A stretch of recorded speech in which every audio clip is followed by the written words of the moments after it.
And that's going to be important for when Mercury re-enters Aquarius, where Saturn is, and then it conjoins Saturn and it's just hanging out, finally able to like put it all together and really build that futuristic thing that it wants to build.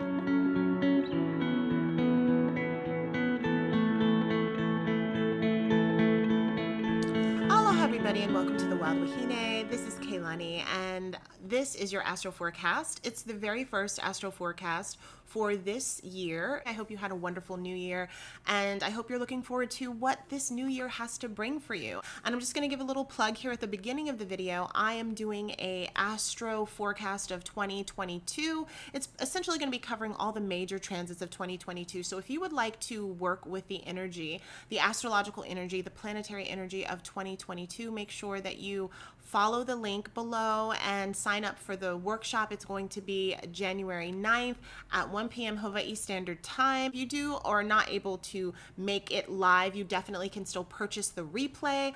And that's just going to be a really nice breakdown so you can kind of sort of know what the astro weather is ahead of time.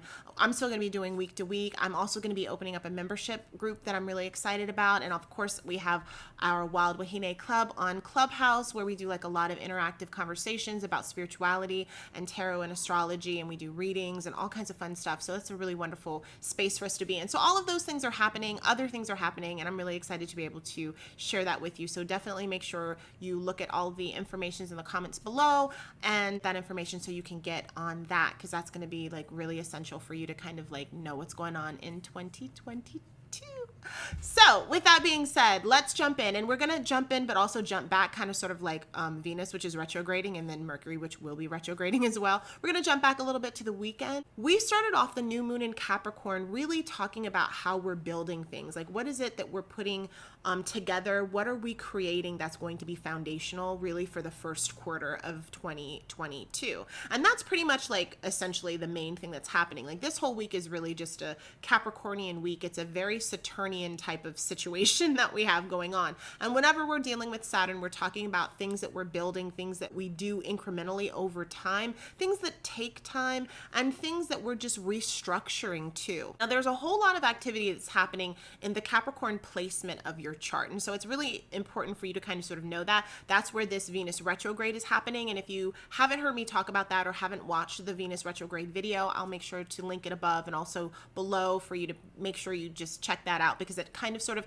talks about everything that's happening, because Venus retrograde is still happening all the way until the end of the month. So that energy is just going to be kind of like restructuring so many things in that particular place in your chart. So that's going to be important. And the new thing that's coming, the new thing that is being born with this particular lunation of the new moon in Capricorn has a lot to do, I think, with whatever is being restructured or rethought or kind of rebirthed from that Venus retrograde. So I just want to take a moment to tell you where this energy is happening based on your rising sign. So if you're an Aries rising, this is happening in your 10th house. That would be your house of career. If you're a Taurus rising, this is happening in your 9th house. That's your house of spirituality. It can also mean travel, higher self, and learning, potentially going back to school.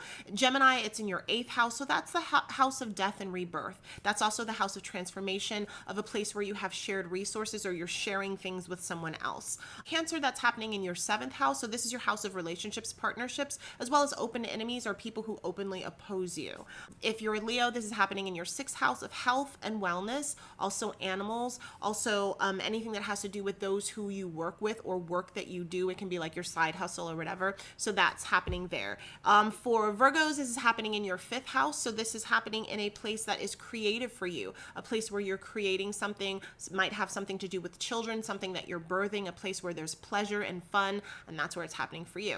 If you're a Libra, this is happening in your 4th house of home, also things that are internal, could have to do with your parents, things that have to do with your private and, intimate life. If you're Scorpio, this is happening in your 3rd house.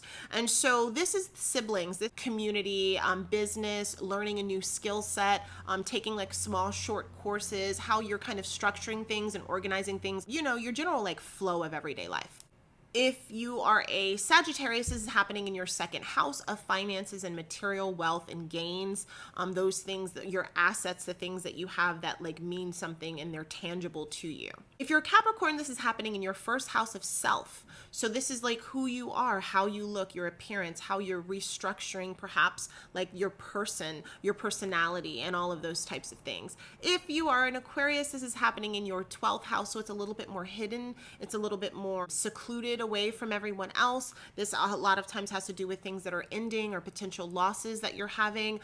Also, it's known to be like hidden enemies or just kind of mentally what's going on the inside and kind of how you feel on the inside. So it tends to be a little bit more internal and a little bit more withdrawn in a lot of ways. And if you are a beautiful Pisces, this is happening in your 11th house of friends and groups and also your hopes and your wishes. So that's just kind of a breakdown of where this energy is happening. Of course, for the Venus retrograde and also when Venus is conjunct Pluto, which we have another one. And then also this Mercury retrograde, which will be retrograding back into Capricorn.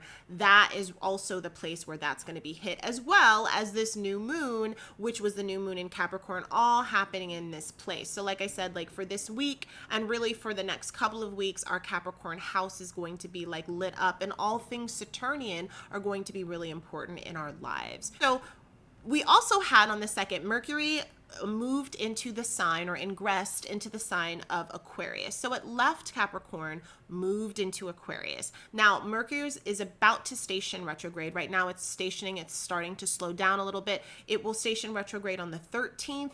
It will go back through Aquarius. It will re-enter Capricorn on the 25th. It will retrograde all the way back through Capricorn.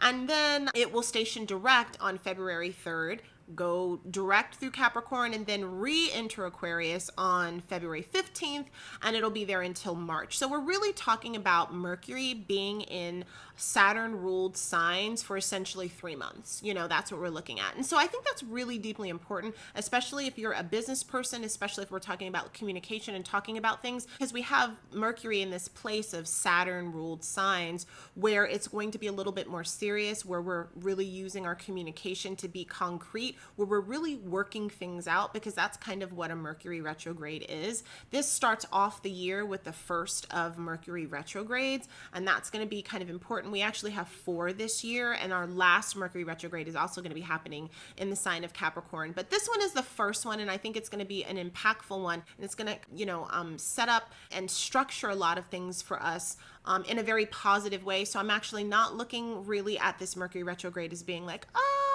as a lot of times people are, because I think that there's some good nuggets in there and some very useful things that we can do if we're intentional about how we want to do things. Just because so much is happening in Capricorn, we also at the end of the month have Mars entering Capricorn, which is going to be Mars in its exaltation. So all that energy that Mars brings, all the things that Mars wants to do and like kick up and everything like that, that's happening in Capricorn. Mars actually has a job. It reminds me of like Cesar Millan when he would talk about the dogs, like naughty dogs that had like a lot of energy. He would put that little weighted backpack on it with like filled water bottles, and it was just like suddenly like the dog felt like it had a job, and then it was able to like do something. And to me, that's like Mars Capricorn. Like that's why it's in its exaltation. It can actually use that energy and like build something concrete. But first we have to figure out some things. We have to figure out like what are the desires of our heart. That would be that Venus retrograde. How do we want to do this? We might have to communicate back and forth with how we're going to structure it. Are we going to use an old structure? Are we looking to the future? You know, that goes back to Mercury in Capricorn, Mercury in Aquarius. So there's a lot of like conversation that we're having about how we're working through all of the things that's happening in Capricorn. And that's going to be important for when Mercury re-enters Aquarius, where Saturn is, and then it conjoins Saturn and it's just hanging out, you know, finally able to like put it all together and really build that futuristic thing that it wants to build. So let's talk a little bit about Mercury in Aquarius and some things that are going to be like positive about that. We have about 2 weeks that Mercury is direct in Aquarius, then it retrogrades back. And then once Mercury re-enters Aquarius, where it'll be direct again, we'll have about 3 weeks. So again, this is just a lot of time that Mercury's in Saturn sign, like being specific, which is one of the things, being hyper articulate about what it wants. It's conversations about the future and how things need to be built or want to be built, Aquarius, of course, is a fixed sign. So once it makes a decision on something, after it does its research, after it kind of sort of pulls things together or it decides it wants to go its own way, it holds that. And it kind of sort of is immovable in a lot of ways, which is different than Mercury and Capricorn, which is cardinal, which likes to kind of start things and gain new information and kind of apply that in a different way. There's a little bit more influence. You know, there's a difference between Mercury and an earth sign and then Mercury and an air sign. When it's in an air sign, it really wants to have a lot more communication about like how are we collectively going to come together and rebuild this thing. And that's a very like Aquarian thing to do. Like, let's talk about the collective and what it is that everybody wants. Critical thinking is going to be really good, being very specific with your words and how you speak them. I think comedy is going to be a fun thing, dark comedy, like inappropriate things. And it also could be like a really good time for mental focus. Now, there also are going to be some challenges that come, of course, with Mercury in Saturn ruled signs, and also when Mercury finally conjoins Saturn, because there are Saturnian things in play. The fact that sometimes a person can feel a little bit tongue tied in what they say. Maybe it's too direct and too concrete, and it's like lacking heart in some ways, like lacking the emotionality. We also have Venus in Capricorn, and it's retrograding too. So it's just like, where is the heart and the love and kind of like the fuzzy feelings? Why is everything so direct and so blunt and so, so specific? And so for those of us who like to hear things wrapped in beautiful flowers, like that might be a little rough, because things are going to be just kind of a little bit more dry, a little bit more basic, a little bit more specific. It's kind of like working the back end of something. Like if you're programming, and I don't know like a lot about programming, but it's not the visuals. It's just like, how is this functioning and how is it working? It's the nuts and bolts of how things are done and creating that and building that. And I think for businesses, it would be just a really good time to kind of sort of build and create those things, create things that are going to connect us to other people and build the back end. Like I'm going to be creating my membership group, and that's all coming together during this time. Retrograde time periods also are really important for going back over things that you've already started. So it's a great time for that. Maybe not necessarily the best time for like creating, like being in a creative space of having all of these creative things come to you. This is more like, how am I going to build what I want? What am I learning? The courses that I'm taking so that I can do that. We're going to have a lot of time for that come April, where we're going to be like very creative and just be in that kind of sort of creative zone. But this is a little bit more like detail oriented and a little bit cooler in that way, where we're just talking about like facts, and like science and the basics and and all of that kind of stuff. That's important, and it has a place, and this is the time to do it for sure. So some of the challenge that can happen with this is just the difficulty in kind of, getting your point across. Sometimes that can be hard. It's hard to kind of convince people sometimes of things. There can be a hesitancy in communication. There can also be a fear of saying what it is that you really want and how you want things to, go. You can have a lot of fear-based thinking sometimes, because Mercury does rule our mind and how we process information. So sometimes we can feel overwhelmed by projects. Like there's so much to do. Remember, Mercury is all about like the details and how the everyday things get done, not necessarily about the vision of the company and the vision of how you want things to be. The visionary aspect of that is coming, but it's kind of in a weird kind of opposite way, where we're kind of dealing with the details first, and then when it comes in the springtime, we're going to be more visionary about how we want to get things done. It can sometimes feel like, with mercurial things, I have all these ideas, but like these are all the reasons why I'm knocking these ideas down and why I don't think they're going to work.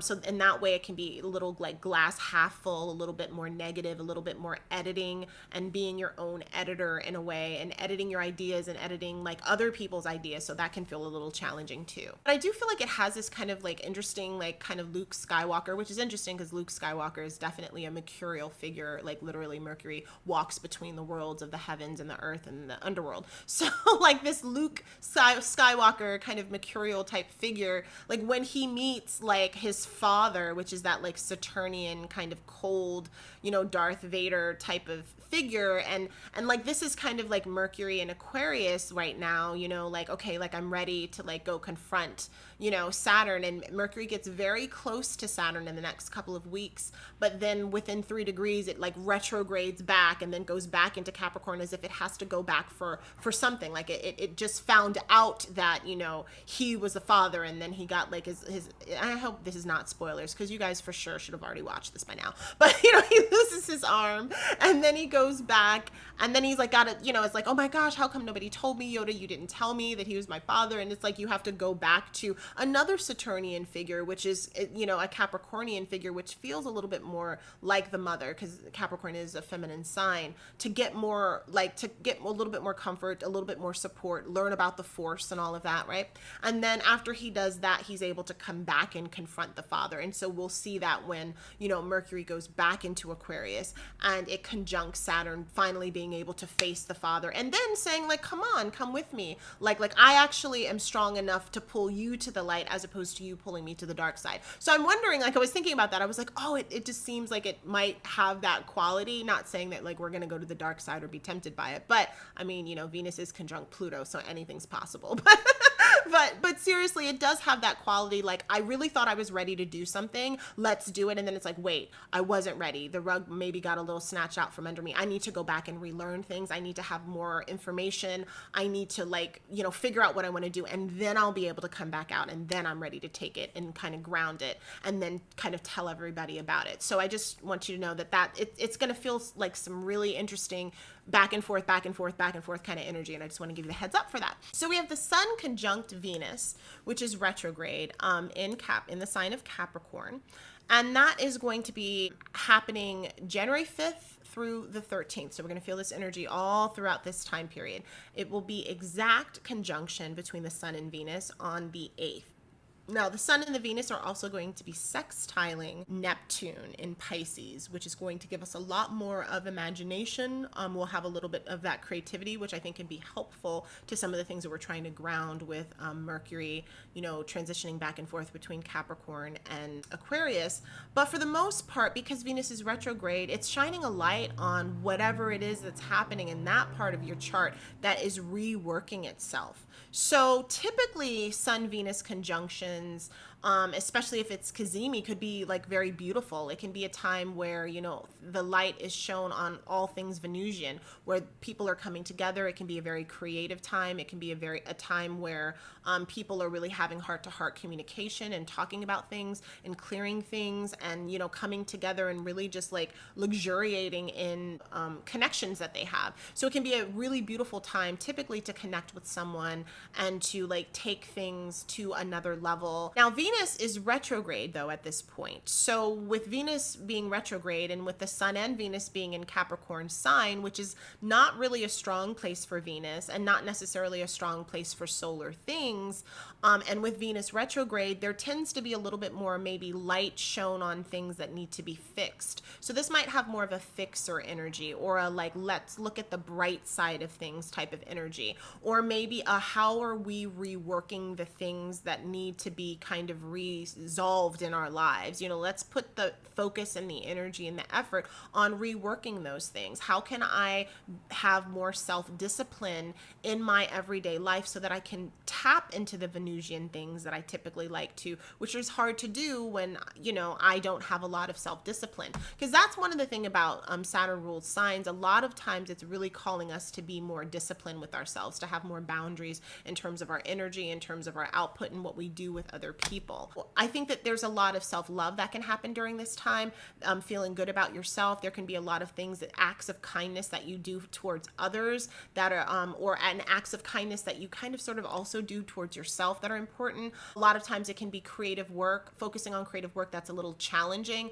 And that makes me, again, just always think of, when I think of Venus and Capricorn, or even Sun conjunct Venus and Capricorn, I just think of a ballet dancer, you know, the hard work and the effort that gets put in that you do usually as a young child. You know, like most ballerinas start training when they're like young, 8 years old, 7 years old, and then they're the prima, you know, at like 19, 20. And it doesn't necessarily always have like a long life in dance, you know, as in terms of being a dancer. You might go on and be a teacher or something, but there's all the effort and the work for that perfection and for that beauty, the beauty that comes through blood, sweat, and tears, the connection that comes through kind of working things out that are difficult in relationships. And that's, you know, kind of what we see with this. It could be a lot of repair repairing from a broken heart. The sun is associated oftentimes with the heart, and there's already a lot of Venusian things that are kind of like trying to work themselves out. So repair being done, shining a light on where the problem is, where the focus needs to be, letting that be seen instead of hiding it. Which it tends to be more Plutonian, so Venus has already like went through 2 conjunctions with Pluto, and now it's conjuncting the sun, where things are seen, and it's going to have another conjunction to Pluto, where maybe you're digging up some more stuff. So there's a lot of digging and uncovering right now, and pushing things out for them to be seen. And sometimes what's seen is not necessarily always pretty, and maybe there's also, because of the sextile to Neptune, like a lot of cover up. Like, we don't want everybody to see this, like, oh, look over there, like, look at something shiny. We don't want you to see this that's happening, so there's some of that can also be happening as well. With that sextile to Neptune, and we have like Sun, Venus sextiling Neptune in Pisces, there's definitely a possibility when it comes to like romantic situations or even just connective situations in your life that they will, at least for the meanwhile, feel pretty good. But again, Venus is retrograde, so it's like, again, it goes back to that, like, in the club late at night with the lights off, with a few drinks, everything looks good, and then when the lights are on and you're sober, it's a different story. And it can have that vibe. It can be very intoxicating. It can look like Neptune always has this quality of being able to make things look better, and it's not even necessarily like they look better, but you just imagine them to be. There's a fantasy quality that's lovely about Neptune, which can really be so beautiful in terms of like allowing people to like step into something they never thought they could. Like, if you dream it, if you think it, then you can be it. That is a Neptunian thing. Like, I'm dreaming this and I want to make my dreams a reality, and it's you've got to go to the dream space in order to make it a reality, and so that's beautiful when we're trying to achieve like amazing things or feats of art. Sometimes people talk about like going into like these flow states. That is, to me, a Neptunian space. Also, sometimes when we idealize people, that we just meet, all of those things, are very Neptunian. There could be romance, there could be falling in love, there can be falling in lust, like obviously that's an important thing that has to do with Venus and Neptune. Not really seeing people for how they are, the situation for how it is, but how you want it to be. It really is rose-colored glasses times that can happen, and typically that can be okay. But with the fact that like Venus is retrograde and we have this sextile to Neptune, there's going to be a certain level of self-delusion that's there. But because the sun is there, you'll know. So you're just like, I'm openly deluding myself, and I'm totally fine with that because this is what I want to do.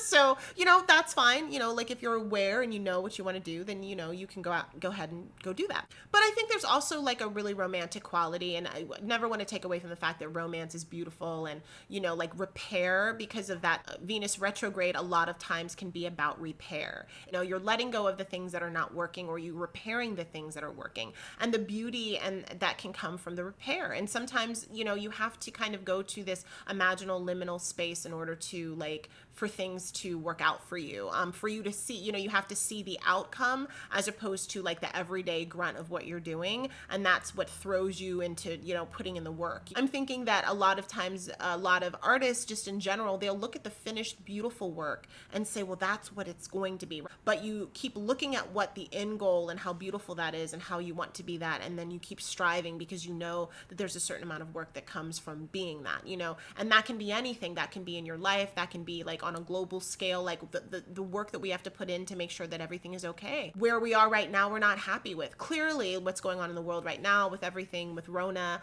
and all of that, like if we're just thinking about every day there's a new thing that's coming out that it's like, well, now we gotta be worried about this, and now this place is closing down, and now this place is opening. If we lived it in a day-to-day thing, it would be so overwhelming, and it is for so many people, that they would just say, I just can't even deal with this anymore. Like I just don't even want to deal with this anymore. But we keep thinking about, oh, well, when is this going to be over? Like, it's going to be like this, and we're going to get back to this, and we'll be able to gather again, and we'll be able to meet, and we won't have to, wear masks, and we, all of the, we're thinking about that. And sometimes we need that in order to get us through the rocky times where things are transitioning, where things are not as they seem, and where things can be a little bit difficult. And, we're starting off the year with things, with work, like we're starting off the year with work. And I just want everybody to know that. Because it can be very useful if you just know that, and just know that like come springtime, we're going to play a lot, but you got to put in the work now. So anyway, that is the forecast for this week. I hope you got something fantastic out of it, something that's helpful, something that's useful for you. Again, astrology forecast for 2022 that's happening this Sunday. You can definitely attend live, or you can watch the replay and buy the replay. You can do either of those. The links are going to be all over the place where they typically are. And if you have any questions, you can always comment, or you can email me. And I hope that you have a fantastic week and you're able to really work with this energy